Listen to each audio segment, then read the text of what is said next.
everyone, and welcome to the very first interview brought to you by the Helpnet. The Helpnet is an international platform for online therapy that connects clients to counselors or coaches who are best suited for them. And now, we're doing interviews with some of the therapists on our platform to give you a glimpse into their lives, why they do what they do, and how they got started. So, for today's interview, we have a very special guest here with us, Carole Nader. She's a life therapist and a counselor from Lebanon. She is also the vice president of the Happy Childhood Foundation. Having struggled through terrible times and traumas herself, she has been dedicating her life to helping others through the different methods that she has acquired through her own healing journey. Thank you, Anushka, and the Helpnet platform for hosting me. I'm really looking forward to sharing stories of my journey with you. I'm so excited to talk to you, Miss Carole. Shall we get started? Yes, sure.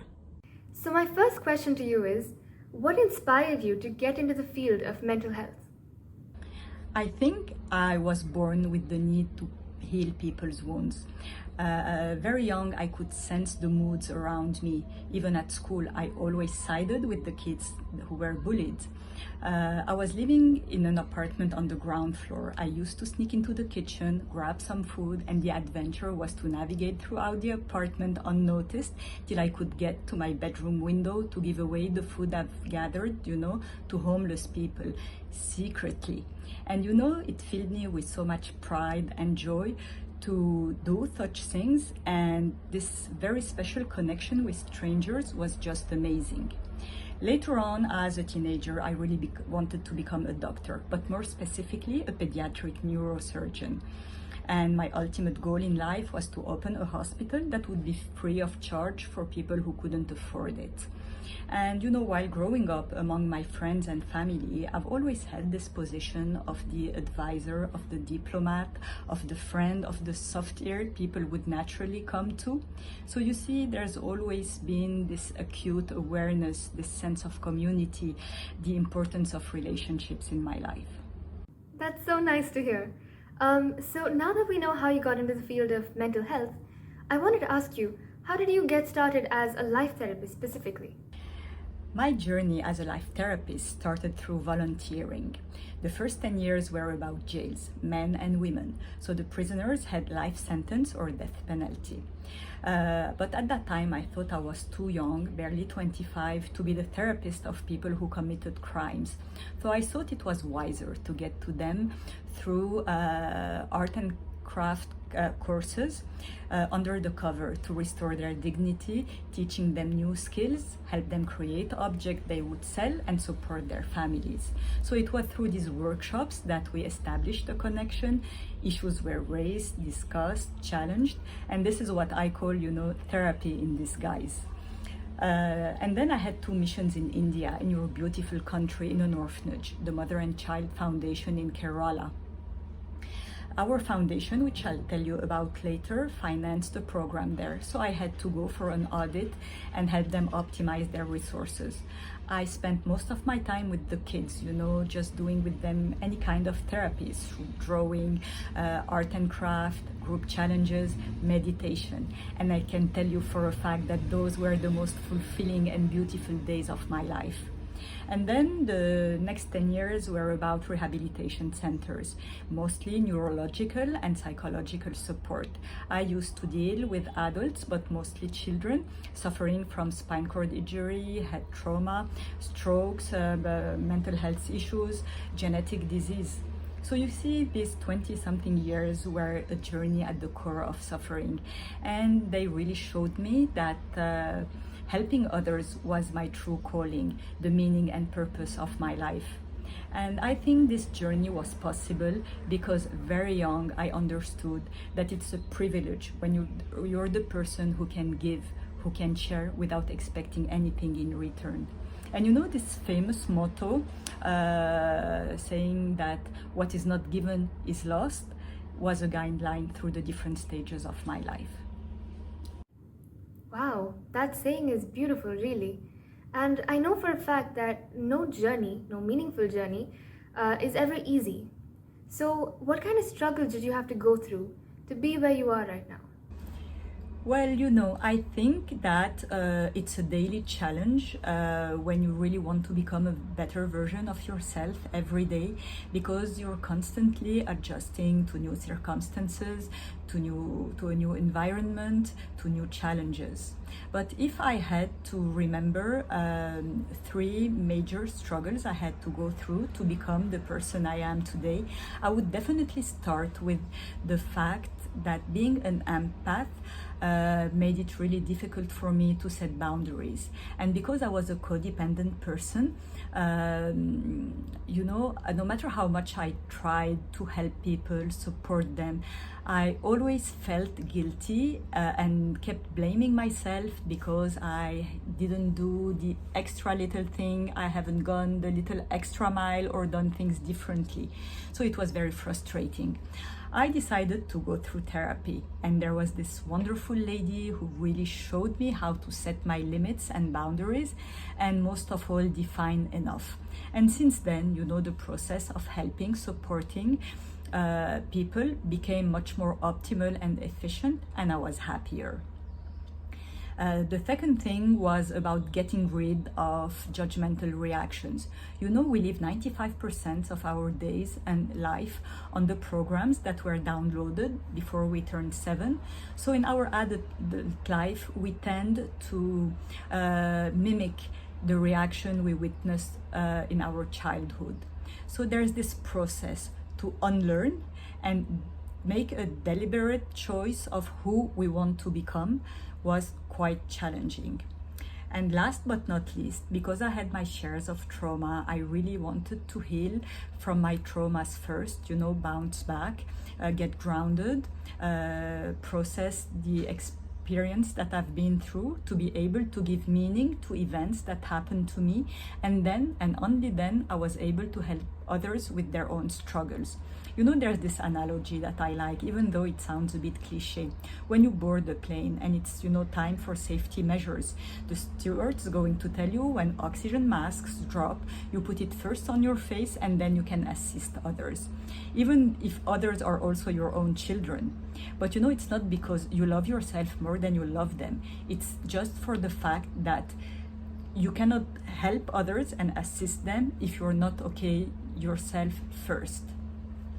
And if I may, I would like to seize the opportunity to express my gratitude from the bottom of my heart to the person, who had my back, who stood by me, who gave me unconditional love and continuous support so that I could go through my own healing journey with so much strength and peace.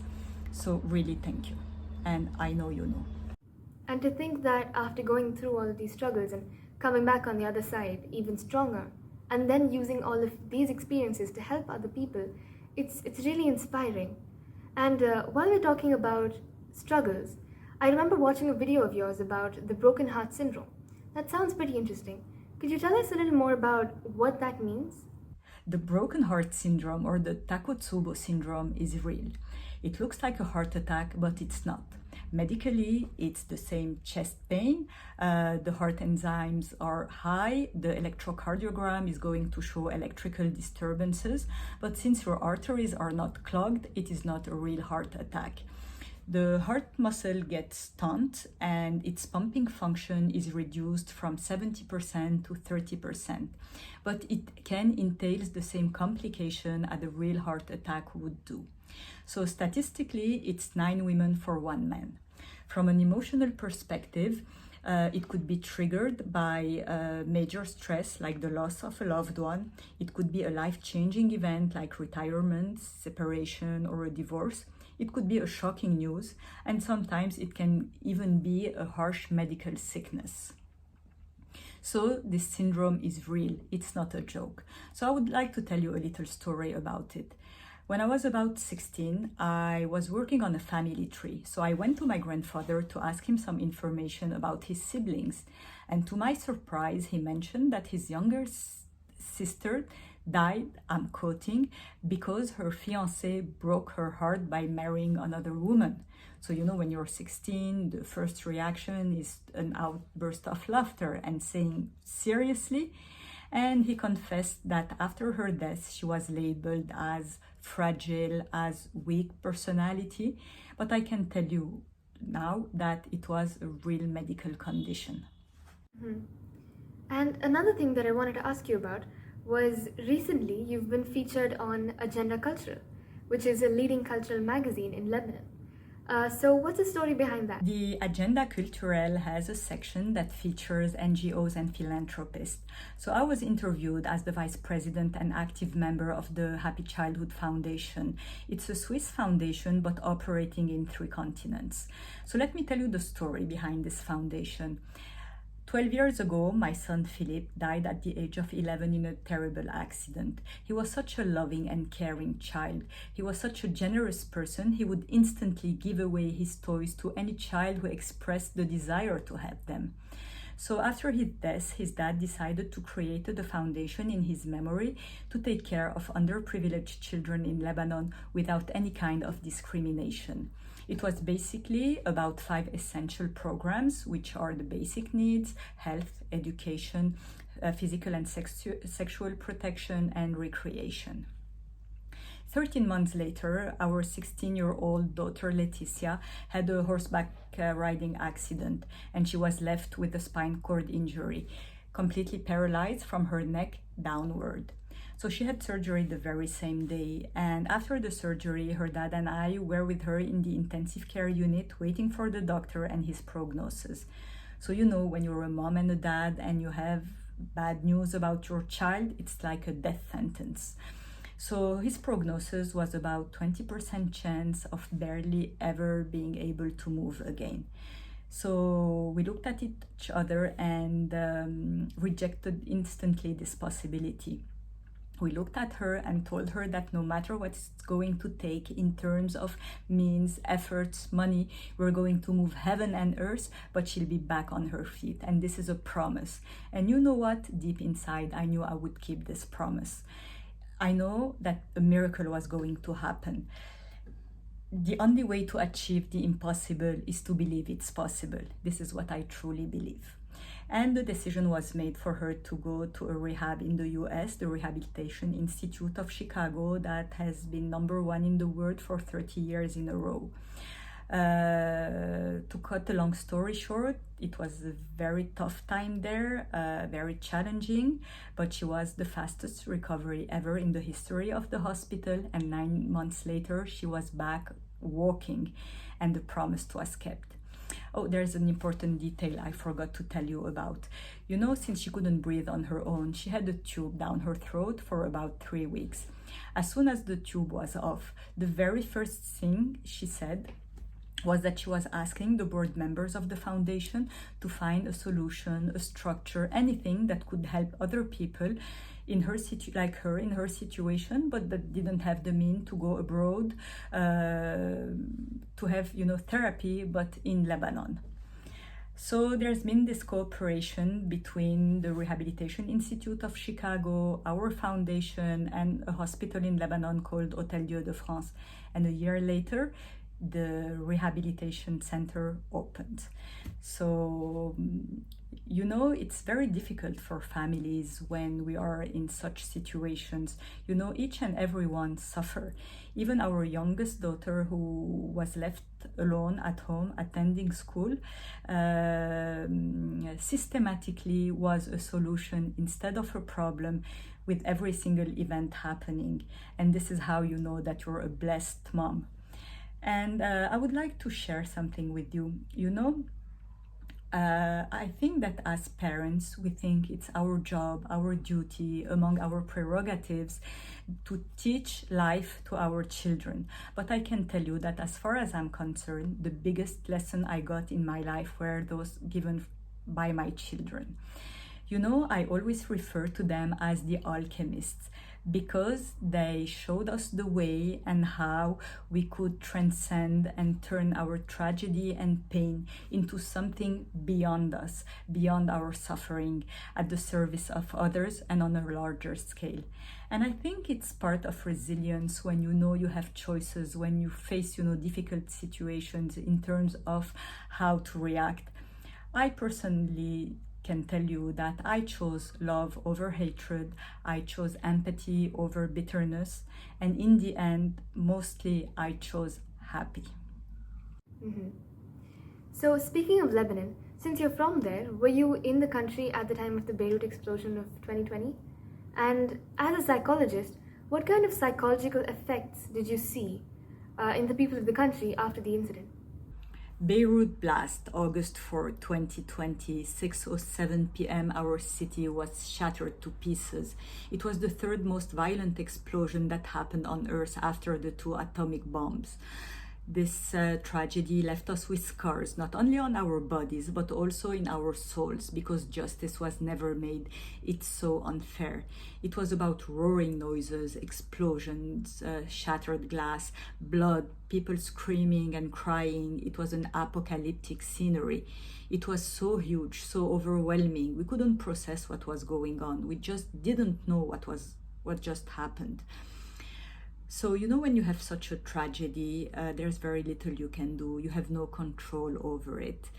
It just happens and that's it. But where you can have control over is as how to respond to such a tragedy.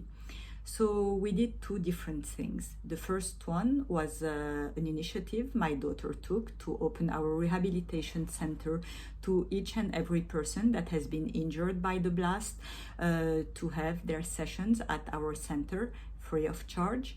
And the other thing is that I opened my clinic to people who couldn't cope with their post-traumatic symptoms like panic attacks, nightmares, loss of appetite, fear, anxiety.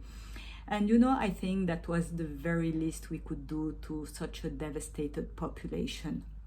And since I like to focus on the bright side of events and remember the positive thing, I can tell you that this tragedy brought us all together as one nation, beyond religion, beyond politics, beyond any other topic. It's sad that it takes a tragedy to do that, but it did. And for once in the history of Lebanon, we were just one nation standing together. That's amazing. That's a really good perspective to see things from. So, coming back to your experience in psychology, I've watched another video of yours about envy, which is a very common emotion in today's world. What would you suggest is the best way to deal with it? Envy, unlike jealousy, when more people are involved, is an emotion we all experience and that we should not dismiss, even though we're ashamed of it. It's triggered mostly by social media, displaying the dream house, the perfect family, the brand new car, this wonderful lifestyle, the perfect body. And because we have negative core beliefs like, I don't deserve it, I'm not worth it, I can't afford it, or simply that I'll never have it, we end up focusing on what we don't have and we're stuck. So how do we deal with envy? You need to understand that each negative emotion is going to trigger another negative emotion that in turn will trigger another negative emotion and so on. So it's a downward spiraling until we hit bottom rock and feel useless or worthless, or that we don't deserve anything.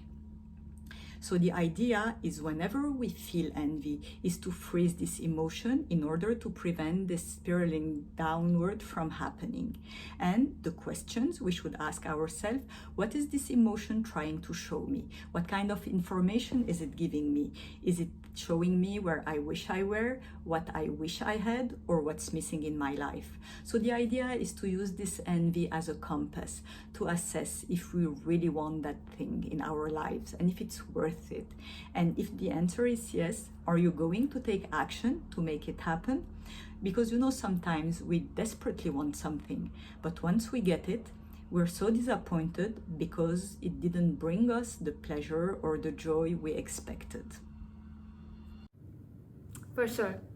So now that we know a lot about the psychology aspect of your life, apart from that, what are your other hobbies or interests? My major hobby is about designing and creating embroidered personalized gifts. This creative part is about being in the present, not dwelling over the past nor anticipating the future. And a gift is about a celebration, is about making someone happy. I have some other things also that I love, like ancient civilizations for their wisdom and symbols that are validated today by another passion, which is quantum physics. I love astrology, I love to cook, I love to learn, this process of always getting curious about things and researching and gathering information. This is an ongoing and never-ending process, and I love it. That sounds lovely. And now, nearing the end of our interview, my last question to you is, if you could go back in time, what would be the one piece of advice you would give to your younger self? The one piece of advice I wish I could give to my youngest self is something that Rao put in a beautiful way. It's about choosing to live in a friendly universe. Let me explain. When things don't go your way, you say the universe is against me. It's not giving me what I want, and my prayers are not answered. So instead, choose to live in a friendly universe that's going to give you what you need to grow, to expand, to experience. So don't label events happening to you as bad. Remember how an unfortunate event turned out to be for your own benefit?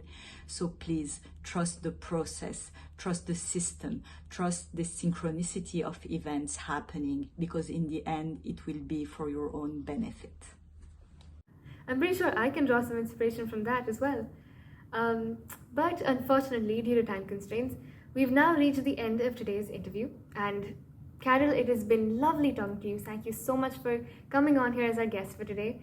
And of course, a big thank you to our audience for your time and attention. And a special thank you to Joanna, the founder of this organization, the reason it's all happening. And yeah, you'll definitely see more of us in upcoming videos. But until then, bye-bye.